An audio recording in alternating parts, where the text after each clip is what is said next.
Hello, everyone, and welcome to the With Chinese Characteristics podcast. I'm Natalie. I'm Cherry. And together we talk about topics with Chinese characteristics, whatever those might be. It is once again hot as crap when we are filming, and we have to turn the air conditioning off because it's too loud, and we have to close all the windows because we live next to a road, and the cars do street racing at night, and there's ambulances. So if we ever, I guess Natalie's point is that is if we ever set up a buy me a coffee account, whatever it's called. What, iced coffee? No, like they have this new thing now, like buy me a coffee, like for content creators. What would we want? Money? For what? Air conditioning? Yeah. But what are you talking about? A studio. That's naturally cool. Yeah. Okay. Yeah. We'll ask for if anybody wants to buy us a studio. Maybe there's like an eccentric Saudi billionaire who's interested in Chinese all things podcast? With Chinese characteristics. Yeah. Maybe. Sometimes they give like millions of people on like Twitch streams. Oh, why don't we? We're in the wrong business. We're in the wrong business. Okay. Well, if you are a Saudi prince or princess, Yes. buy us a studio. Okay. What's our actual topic, Cherry? Today we are talking about pandas. Wow. So we've all heard of pandas, and they are a beloved animal worldwide. Not me. You don't like pandas? Never liked them. I don't trust them. That is, I have to rethink about this partnership. They're too non-threatening. They are. They're trying they're trying to get people. How could such a non-threatening animal have survived this long? They can be threatening, actually. Okay. Contrary to common belief, if you threaten them. Much like China, Cherry. Much like exactly.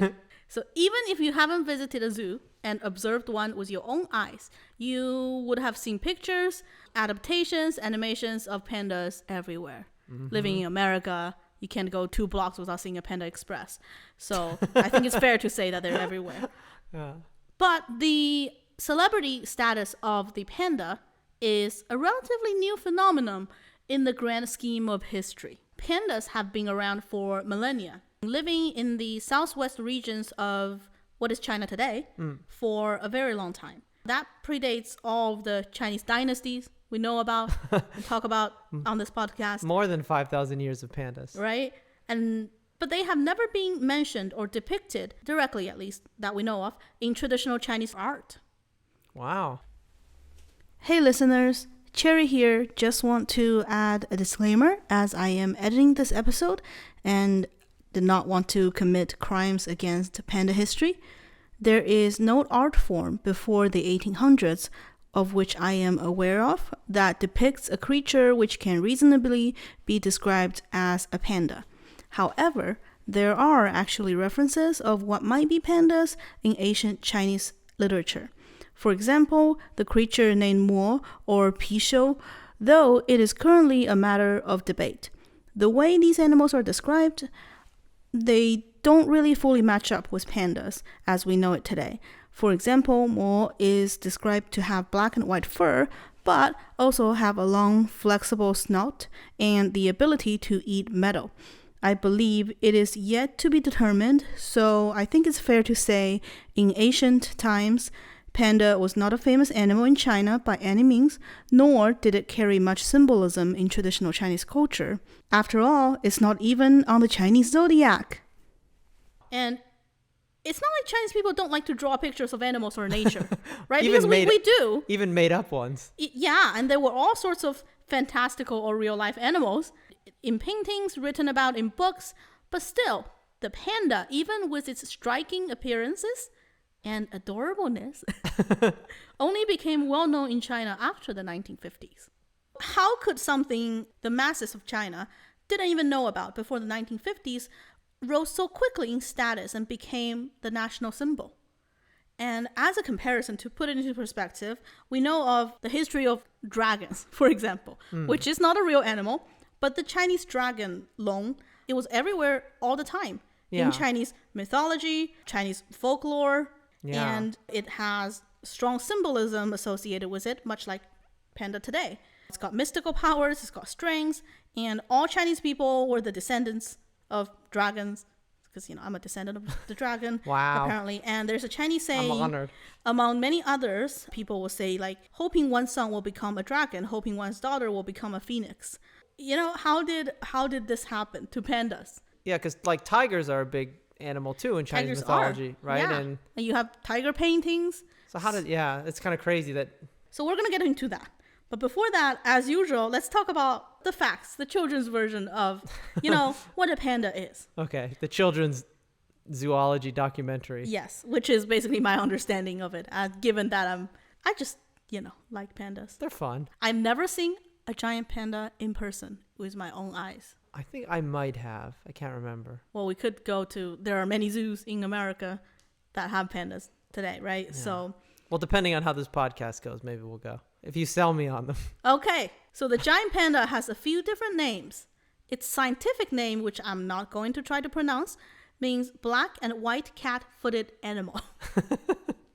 Its Chinese name is 大熊猫, which means a giant bear cat.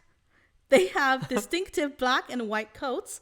They are in the bear family, but bamboo shoots and leaves make up more than 99% of a panda's diet. It's a lot of bamboo. They do occasionally hunt for birds and rodents. Okay. And they generally eat anywhere between 20 to 80 pounds of bamboo every day. Depends on, what part of the bamboo they're eating. And they basically spend all their waking hours eating and chewing. Bamboo's not that calorically dense. Yes. And they are excellent tree climbers despite their figure. An adult panda can weigh anywhere between 200 to 300 pounds. And they can grow to more than 4 feet tall. They have to be taller than 4 feet. How can it only be 4 feet? Disclaimer, yeah. Cherry and I just had an argument over how tall a panda is. She means if the panda's on 4 legs, that's how tall the shoulder is. They walk on their 4 legs. Okay. I was thinking of like a panda standing up and it's 4 feet tall. And I was like, I think a panda is bigger than that. I know, but that's the if panda. That's 300 pounds, that's a very dense. That's an animated panda in like children's shows. They stand up sometimes. They sit on their butt a lot and eat. A panda, we don't know how long a panda can be. 6 feet. I looked it up. But the height, which is the definition. Okay, no, we get it. We get it. Let's go on. Can be 4 feet tall when they're on their 4 legs. But how big do you think a newborn panda is? Watermelon. Courtesy to the WWF World Wildlife Fund website, a newborn panda is about the size of a stick of butter. Pretty small. Really small. Really small. So, their natural habitat is in the temperate broadleaf and mixed forests of southwest China. And there are about 1,800 pandas in the wild, about 630 of them in captivity. Okay. So yeah, do you feel like you understand pandas more? Do you feel closer to them? I feel closer to them. Okay, good. Now that you know how tall they are. It's like I just read their dating profile online. What they like to eat, where they live, what they do for a living. Eating bamboos. And being cute. So back to history. Let's talk about how panda stepped onto the Western world stage. Okay. In 1862, French missionary Armand David was sent to Beijing. He collected plants and animals in China to send to France as part of his mission. He traveled a lot in China, and being a zoologist and a botanist, he had a particular interest in animals and nature. So presumably he could only go there after 1962 because that was after the Second Opium War. 1862. Yeah. So they burned down the Summer Palace. So in 1869, he had, quote, discovered the giant panda. And by that I mean it's like Columbus had discovered Americas. Although I will say there were photographs taken of him. Like he looked just like he was all in to this Chinese life. On being a panda? No, being a Chinese person. Oh, okay. Like he was wearing traditional Chinese clothing. And he, would wear like a close-fitting Chinese cap. Yeah. And he had a pigtail. And so he'd get canceled for that today. He would. He's appropriating Chinese culture, right? Culture. He learned Chinese and worked with native priests to bring the gospel to the people of China. And he discovered some animals and took some plants while he was there. Yes. Apparently, he also discovered a deer when he was in China, which was also very famous. And he actually got to name the deer. It's called a Peru deer. Like his name is Peru Amon David. That's how you know you're a country that got visited by colonialism. When you have animals that have lived there for thousands of years. That has a French name. Yeah. Yeah. He wrote in his journal, "When I was on my way back to the church, I was invited to have a rest in a Mr. Lee's home. In his home, I saw the panda skin. It's big and beautiful, colored black and white. The skin was quite peculiar. Lee told me that I would see this animal very soon, for his hunters were going to hunt this animal. It seems like a new species in the science domain will be found by him." So the hunters returned 2 weeks later, and he got to see a dead panda bear up close, according to him. He then shipped a panda bear's skin back to the Natural History Museum of Paris, where it was visually reconstructed, meaning that they stuffed it. That had sparked the interest and introduced panda to the Western world. And in the coming decades, more and more Westerners tried to get closer to the panda. In 1929, the Roosevelt brothers became the first foreigners to shoot a panda. Yeah, right? Fast progression. The two sons of President Theodore Roosevelt. Okay. They were on an expedition funded by the Field Museum of Natural History in Chicago, Illinois. This was not the only expedition with the purpose of killing or capturing pandas alive. It was just one of the many. And that's the thing about the 1920s and 1930s. There was this killing frenzy because Western museums, zoos, institutions, everyone wanted a panda, live or dead. Well, I was just thinking, I guess all it takes to be a zoologist back then is you bring back the fur. Yeah, wait for it. It was a game of rich white men with upper class status, American or otherwise. And it was a fashionable, thrilling activity to go on these hunting trips. So Ruth Harkness, she's the first person to have brought a live panda back into the United States. I want to read a quote from the book, The Lady and the Panda, which is about Ruth Harkness' story, which will put into perspective who at the time gets to do these expeditions and who gets to be, like you said, a zoologist or biologist. Quote unquote. Yeah. So Bill Harkness, Ruth Harkness' late husband, was a panda hunter in China.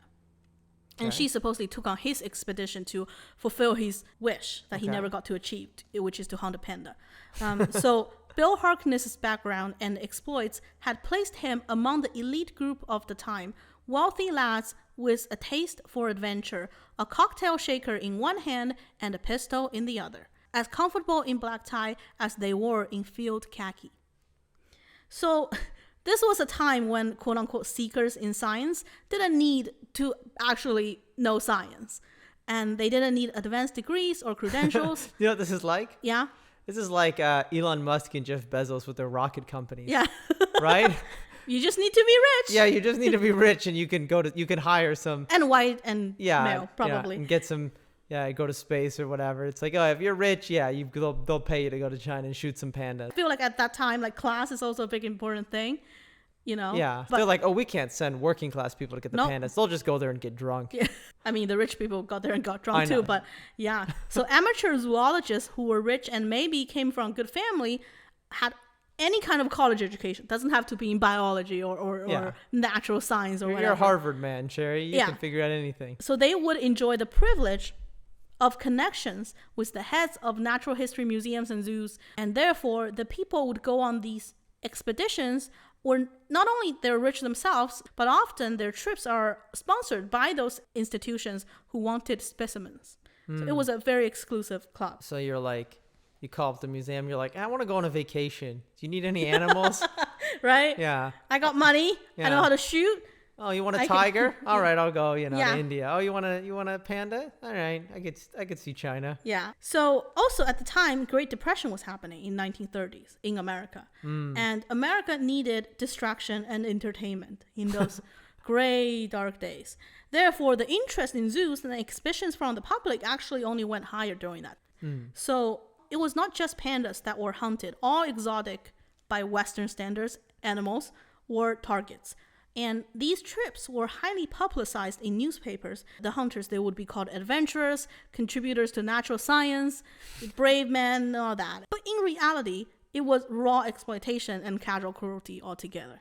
Yeah. And for example, Frank Buck, one of those famous adventurers at the time, wrote a book called Bring Them Back Alive in 1930. And it was a huge bestseller that gained him worldwide fame, and it was translated into many languages. He even made films too. And in the book, he tells his experience of capturing exotic animals everywhere in the world. He claims that he had delivered 39 elephants, 60 tigers, 62 leopards, 5,000 monkeys, so in total, 10,000 mammals and 100,000 birds. But in reality, like for example, adult elephants often had their Achilles tendons slashed in order to let the hunter collect the babies. And they would pay local hunters and farmers to be guides, and very often the more dangerous tasks of locating the animals, trapping the animals, are not done by the Westerners themselves. Well, they're there for the final kill. There's no way you could get 5,000 monkeys at a monkey a day. That's a lifetime. A monkey a day. Yeah, right. Yeah. So yeah, you gotta have some outsourcing there. I know, but I mean, they also, like, the local people will basically many times prepare it as a hunting game. So the white man goes in for the last shot, but they would not have gotten there by themselves. That's like when Vladimir Putin famously went on some diving trip. You know what I'm talking about, in the Mediterranean, and he swam, like, right where he swam down, he pulled up, there's like this Greek vase, and they're like, oh wow, he's such an archaeologist, and right. somebody place it there. Yeah, somebody put the vase there, so he was there to claim the glory, right? Yeah. So when you go to those places and they have all the oysters and you open it up and they have the pearls in it, it's like, oh wow, good job, wow, you're such an adventurer. Such an adventure. Yeah, you paid $5 to open an oyster. Yes, although the price of these hunts are, yeah, well, sure, it's a rich man's game, okay? Come on. Okay. We got to keep out the riffraff. Panda hunting was not all that different. Back to the Roosevelt brothers. Here's the title of a special cable to the New York Times in 1929 on May 24th. The title says, Roosevelts Bag Rare Asian Panda. Safely back from strange experiences among nomadic tribes of Central Asia, Kermit Roosevelt passed through here today en route for home with the skin and skeleton of a giant panda, which he is taking to the Field Museum of Chicago, where it will be placed on exhibition. Success crowned what for a time seemed to be a futile hunting trip undertaken by Kermit and his brother in another chapter of their explorations of little visited corners of the earth. Oh yeah, China. Not many people there. Little visited corners. It's the Middle Kingdom, Cherry. It is the Middle Kingdom. And I mean, they probably didn't even think that was China at the time, though. The border of China was kind of blurry at times. Yeah. And historically, a lot of the time that wasn't China. That wasn't China, exactly. That's the other side of the Great Wall in some places. It emphasized that we were extremely lucky. As a matter of fact, for after only 4 hours of tracking, we discovered the beast taking its noonday siesta. The beast. Yeah, it's a beast. My brother and I approached carefully, fired simultaneously, and got him. They both got to brag and say they killed the panda. Together. Yeah. So the Lola, which is what they call the local people, the Lola runners with us refused to bring the animal into their village. It seems the giant panda is a sort of minor deity among them. It was amusing later to find they had called in a priest who conducted rites to purify the tribe and drive off avenging spirits. Haha, how amusing is that? Yeah. We give them all this money and like make them do our deeds, and they have to do it because they're poor and now they're scared of avenging pandas. Back to the news article. The Lola people never harmed the panda. Most of those we met never had seen one. Then he also described the Lolas as amicable people, similar to the American Indians in many ways. Although the country through which the party walked for hundreds of miles is one of the wildest parts of Asia and is infested with bandits, Mr. Roosevelt said he had not met trouble of any kind and that the people everywhere were most friendly and cordial. So yeah, I mean, is that not imperialism? Comparing the local population to the Native Americans by an American is very like colonial. Yeah, right. It's a colonial imperialist attitude. Yeah.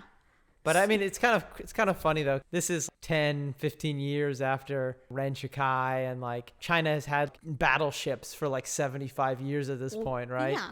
But China's a big place, and there are indigenous people. Like, I know. It's just funny though that they're talking about the whole, like, oh, this exotic little visited corners of the earth. Though it must have been little visited in terms of like by white people, but also by main Chinese culture, right? Because they barely even knew about this thing. Pandas. Sure. I mean, maybe it just never took off. Maybe Chinese people didn't find it very exciting like the Great Wall.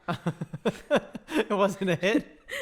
Western priests would be so impressed with the wall. Yeah. And like They're local like- Chinese officials are like, have you never seen a wall before? Because they would always, They're like, this old thing? no, they're like on trips and the local officials would get really They're annoyed. like, it's just a wall. No, they would get annoyed because the priests always wanted to count the bricks. They would be like, oh wow, look at this engineering. And like Yeah. the local population would be like, what? Like what's wrong with you? They're like, it's just a cat bear. You Yeah, know? it's just a cat bear. You don't have cat bears where you're from? Like, Right. Yeah. So, and the other thing that kind of bothered me was that the emphasis on them both firing simultaneously, as is like it's a show of fraternity loyalty to each other. Because if they killed the panda together, therefore they're sharing the credit in equal parts. of killing this dangerous beast, Cherry. Yeah, exactly. Do pandas ever attack people? They could if you threaten them, but they don't have incentives to, Yeah. usually. So you'd have to If you attack people, people will attack you. Yeah. So, But it's like a panda's probably way less dangerous than like a grizzly bear or something. Yeah. yeah, they're not aggressive. The Roosevelt brothers triumphed, opened the floodgates. The Washington Post at the time reported, want to make a small fortune, perhaps as much as $25,000. And this was like in 1930s. Yeah. And they said, capture a great panda, and the heads of all the zoos in the world will be the path to your door to bid on it.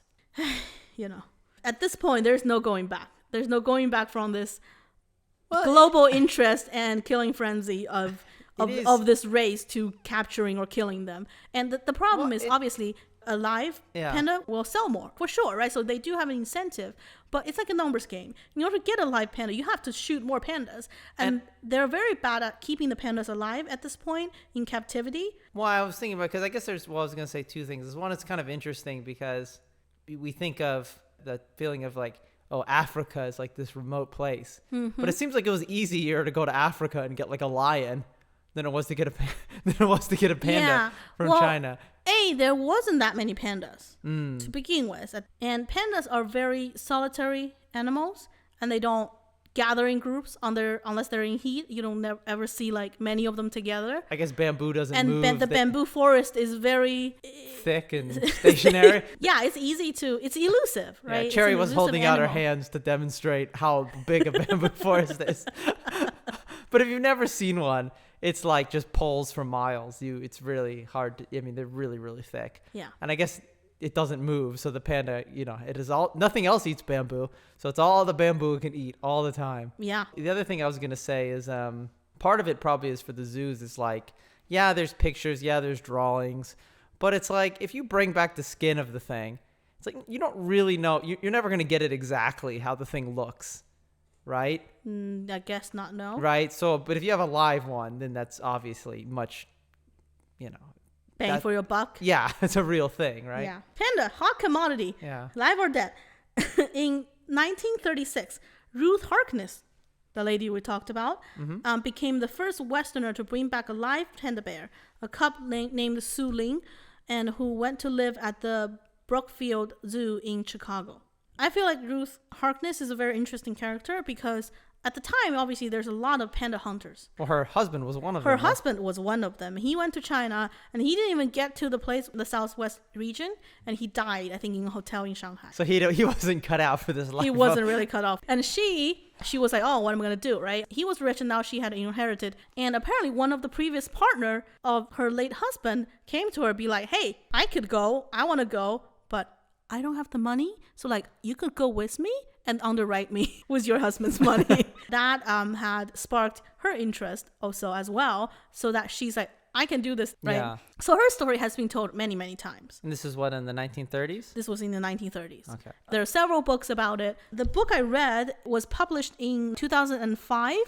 So here's the thing with her story. It was celebrated as a fact that, like, she was a woman and that she was the first one who brought a live panda back into the United States. Mm-hmm. And the fact that she was a woman and she was doing this, I'm going to say colonialists plus imperialists, even though no one colonized China, it was one of those exploitation stories. But it was celebrated just because she was doing the exploitation as a She's white a girl rich boss. woman. She's a girl boss. She's a girl boss, Cherry. Right, exactly. Hashtag girl boss. Hashtag girl boss. So it's one of those stories, and it's so first wave feminism that obviously it was forward at the time, right? Yeah. But today, it's like I feel like just if you're to write a story about it today and reflect on it, to give it a new book, you have to bring something new into it. You got to grapple with the fact that this is this is a bad thing she's doing. Yes, right. She's breaking new boundaries, but she's not really doing a positive thing. Yes, right. So, and I feel like this book didn't really do that. So I mean, it was pretty detailed, and it's an interesting read, I will say. But like a lot of times when I'm like, I don't know about this part. Like the most it did in reflection of how much we've moved forward is like it would put quotation marks around the word Coolie, like as in like a Chinese laborer. So like, and with no other explanation of like, you shouldn't use the word today. Yeah. Right. And this was in 2005. So I'm like, I don't know. Hey, listeners, another disclaimer here. I meant to say coolie food. In the book, the word coolie did not even have the parentheses around it as it should, and it was used many times just as a regular, non-troublesome word. For background, a coolie is an outdated, offensive, and racist term for a low-wage laborer, typically of South Asian descent. It's one of those words that was used a lot way back in the days, and it's not really okay to use it just as a regular word anymore today. So it's certainly odd to read words like this being used uncritically in a book that was published as recent as 2005. It hasn't been okay to use this word for a long time now. Words of choices, like this one as an example, and many other aspects of the book made me feel like it definitely lacked necessary reflections for a story retold 70 years after the original events. So the book we're talking about here is called The Lady and the Panda by Vicky Crook.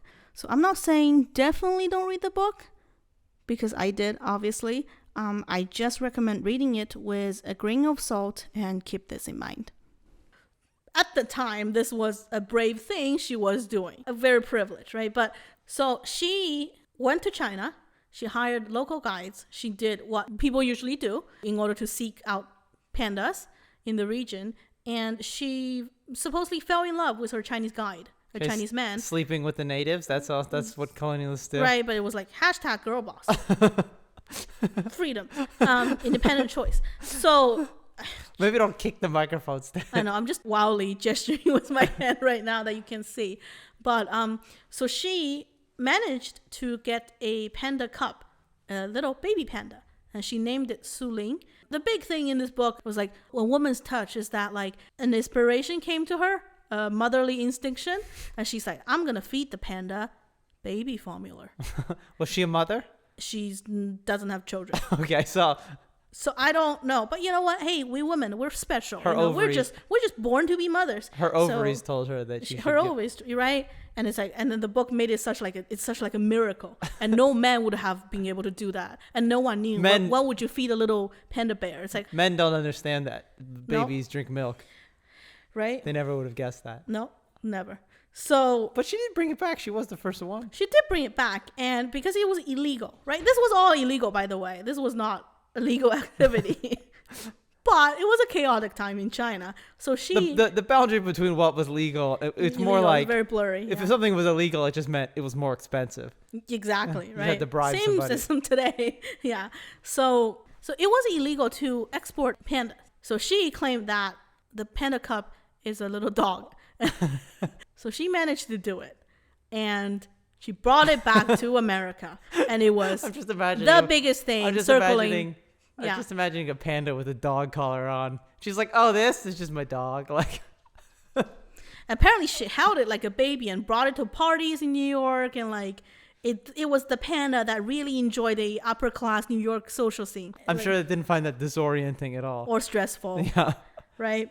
So then the panda Su Ling went to the Brookfield Zoo in Chicago. So this had also only furthermore had encouraged the hunting activities, because now it became possible that we can bring pandas back alive. And by the way, the reason that they had such a failure is also because these so-called biologists, zoologists, whatever, adventurers, again, they're just rich people Yeah. who don't have scientific knowledge. And they're not actually biologists. They're not actually scientists who know and understand how to take care of like wild animals. And probably like realistically, no one really knows how to take care of a panda at this point, right? Because you keep killing them.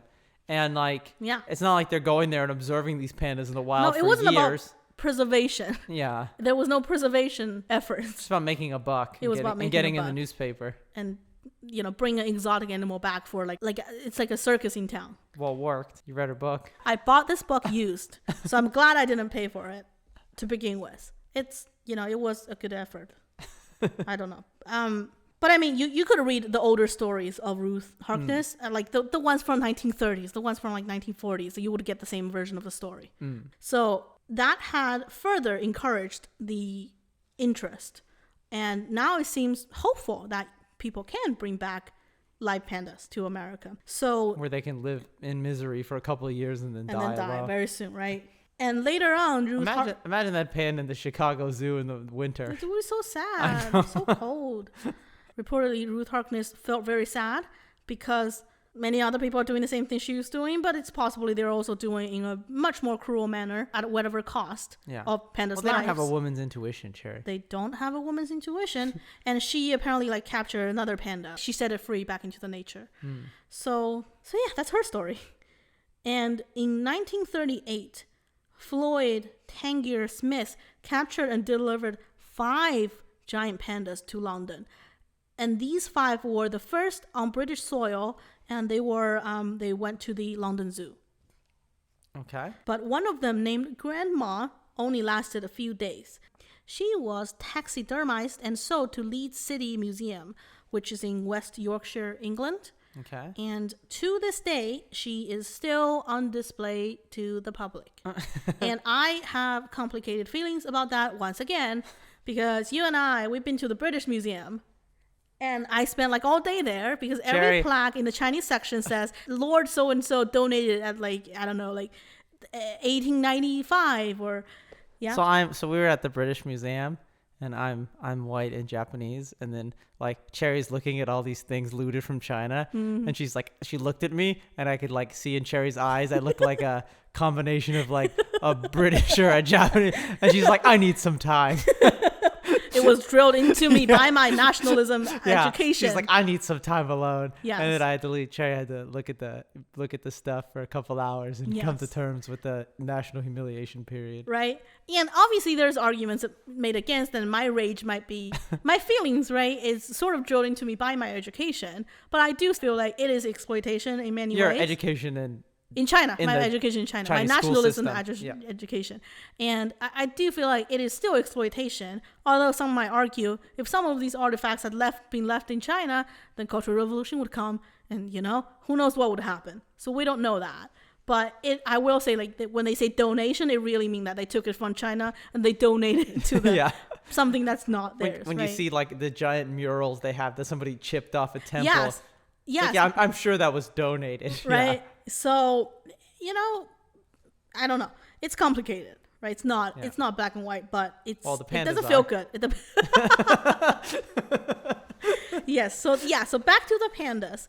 This stuffed panda, okay, in this Leeds City Museum, okay, it's still there. I Googled it, and a few years ago, there was like this big news. This panda and some other Tibetan stuffed animal, were like infested with pests. Okay, and then they had to like take it off the exhibition and like clean out the eggs. And it was a big thing. And then during the pandemic, their Twitter also tweets like, hey, here's the picture of grandma. They still call it the grandma because it's the name of the panda of grandma. Get the panda experience in your living room. And is Leeds City Museum a big museum? It's not. Maybe it's that's like all they got. Right? Obviously, these things have a history, but maybe it serves a educational purpose. I mean, the panda's already dead at this point. I know. It's not like anybody wants the panda back. I know. But I can't believe it's still there after all this time. And that seems to be the most precious thing they have. But it's fine. So they're milking it, right? For however long they can. Do you know who else is milking pandas, Cherry? China. Yeah. But this is a 2-episode series, by the way. We're going to talk about it. We'll talk about that in the next episode. I do want to say, so I feel guilty asking this. We don't ask for anything, but if you like the podcast, if you have it's not over yet. I know, but this is in the middle. So we're doing a middle. We're doing a middle bit, okay. right? So if you have a favorite episode, recommend it to a friend, so you can talk about it, spread it around, say nice things about us. You can email us on our website and tell us which one is your favorite episode. But also tell your friends. Yes. Because we already make the podcast. We already know about it. By 1940s, the killing, the killing frenzy of panda had sort of died down slowly because, World War II had happened. China was becoming a country with borders. It's a bit busy there. And I don't know. I mean, the world is just moving forward. And, maybe these hunting trips just weren't as okay, which is a good thing. In the period from 1936 to 1941, a total of 9 pandas were transported from China to the United States to be shown at various zoos, and this was encouraged by the Chinese government at the time and by the Chinese First Lady Song Meiling. First woman to address the joint assembled houses of Congress. Yeah. The House and the Senate. And the intention was to tell the American people that China, as a peaceful and lovely nation, just like the pandas, had come under attack from a brutal and ruthless aggressor, the Japanese. There was a big effort on China's part to lobby America, both on the government level and on the local level, to look for aid in China's efforts in fighting back the Japanese. And so, these were sort of unofficial gifts in a way.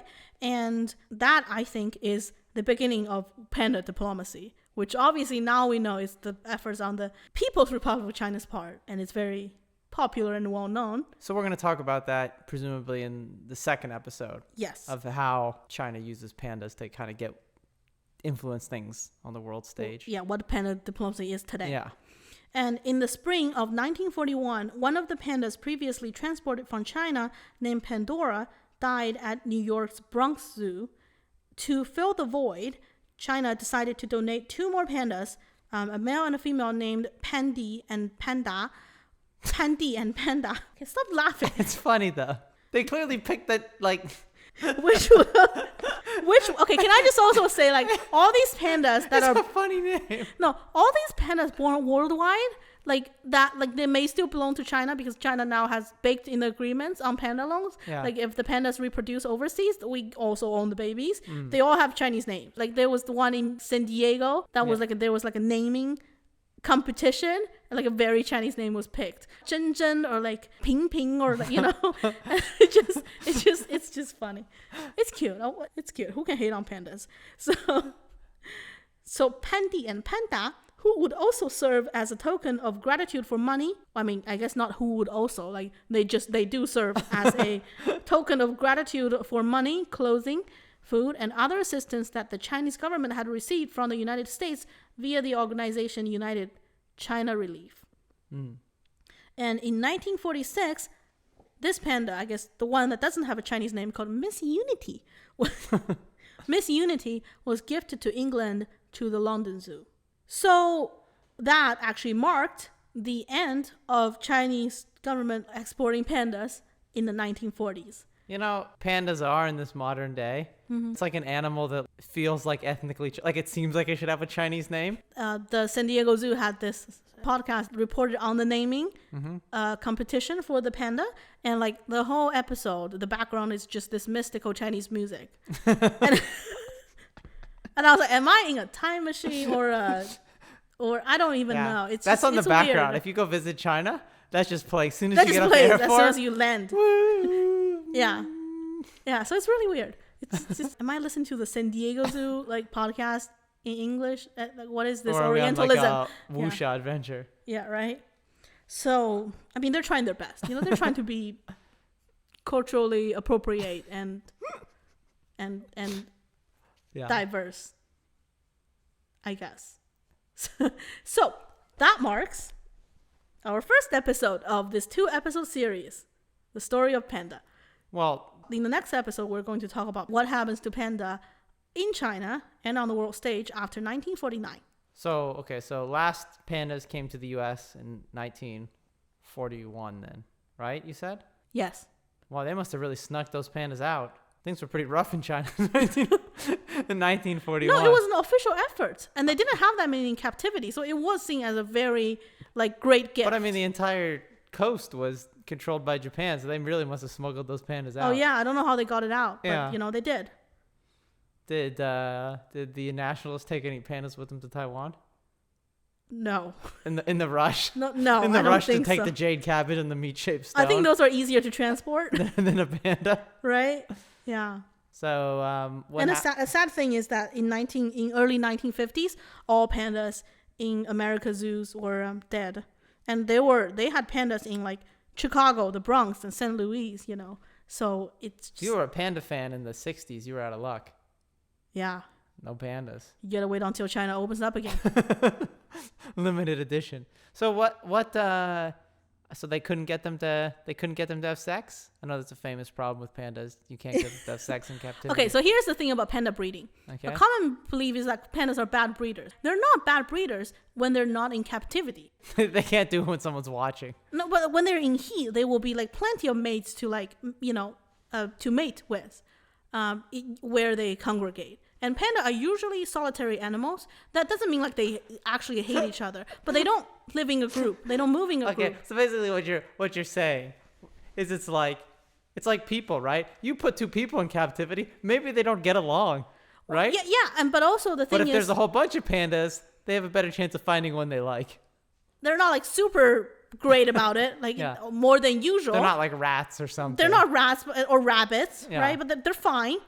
But like in captivity, it's like there's not that many in captivity, and you have to find the ones that are like in the right age, and they have to like go in heat, like, and they both have to be there, and like They have to sometimes like each other. they have to like each other, and Similar sometimes hobbies. because when they're born in captivity and they are kept in solitary, and when we say like pandas solitary animals, it doesn't mean like they actually hate each other. They just come and go by themselves. Okay. But like when you're in captivity, you have absolutely no chance of socializing. So you don't actually learn how to, like, there was this like, So these are like incel pandas. and they're like, it's really weird because there's this news report of like a panda Hey, you trying. didn't appreciate my incel panda joke. I don't like it. No. You don't like it? No. Okay. So I don't like the joke. So I chose to ignore it and just work through it. Okay. There were news reports of like a male panda trying to like mate with the foot of a female panda because like they just have no idea. And it's just, Maybe and also you don't want to keep foot fetish. And you don't want to just keep two pandas together. This is all I've read. Like, by the way, people, I'm not an expert. I don't get any lap from up there. What? I said maybe the panda had a foot fetish. It's not that funny. I mean, I don't know. Great. It's very serious, Natalie. They're in trouble. Okay. We're in trouble. Okay? Pandas are endangered. Not anymore, apparently, but still. They're near endangered. Okay. No. So, but if you keep two pandas in captivity together, they might develop brother-sister they might develop like sibling feelings. I don't know, and they might not want to mate. It's just historically speaking, especially like these practices, these colonial practices. Okay, they weren't very good at like planning out the panda, like mating schedule, or even to take care of pandas in general, so that they have a high survival rate. So in the breeding stations in China, I think they actually now do a pretty good job of planning it out and breeding pandas. But yeah. Interesting. Any other questions about pandas? I don't think so. I will say though, because like if you like pandas in 1960s and you're in America, you don't have much luck. Yeah. The World Wild Fund for Nature, WWF, was established in 1961. And even though they did not have any possession of giant pandas, nor that it had any hope of accessing one, researching one, studying one, it still picked panda as its logo. And it's been using it ever since for 60 years. Maybe they felt guilty. Well, apparently they thought that panda as a animal like represented the essence of their goal and their mission, which is eating bamboo, wilderness preservation, okay, and the reduction of human impact on the environment. And I've also read people saying like, well, also panda is a black and white animal. They could save some money because it was 1961, color printing wasn't so. shows up well in contrast. Exactly, right? But it is a very striking, pandas do have a very striking figure. I mean, why do you think so many things use pandas as their logos? We have Panda Express. We have like Panda Radio in China, which has nothing to do with pandas. Let's think of more panda thing. What else is a panda on it? No. Don't look it up. Don't look it up. You're Chinese. Come on. Okay, you're looking it up on your... That's cheating. Oh, Panda brand, a next generation bamboo clothing company. Apparel grown from Earth for Earth. Well, that's a problem. But they're stealing panda food. Yeah. They're taking food from the pandas. Wow. As Cherry looks up every brand that has a... Panda antivirus. Panda antivirus. I forgot about Panda antivirus. Oh my God. Free advertising for Panda. Anyway, please sponsor us if you're listening. All right, we're going to get off topic here. Everybody, thank you for listening. We're going to have another episode on how, I guess, what pandas are agents of communism and spreading Chinese influence abroad. Keep an eye on them. We're going to talk more about pandas in general after 1949. Pandas in the modern day. Ooh, good topic. Episode title, Pandas in the Modern Day. We got to have something more clickbaity. Anyway, thank you for listening. Basically, the only thing we get out of this is seeing people download the podcast, that it makes us happy. So, yeah, if you enjoy an episode, please share it or rate it. And hopefully you enjoyed this, and we'll hear more about pandas next week. See you next time. Bye.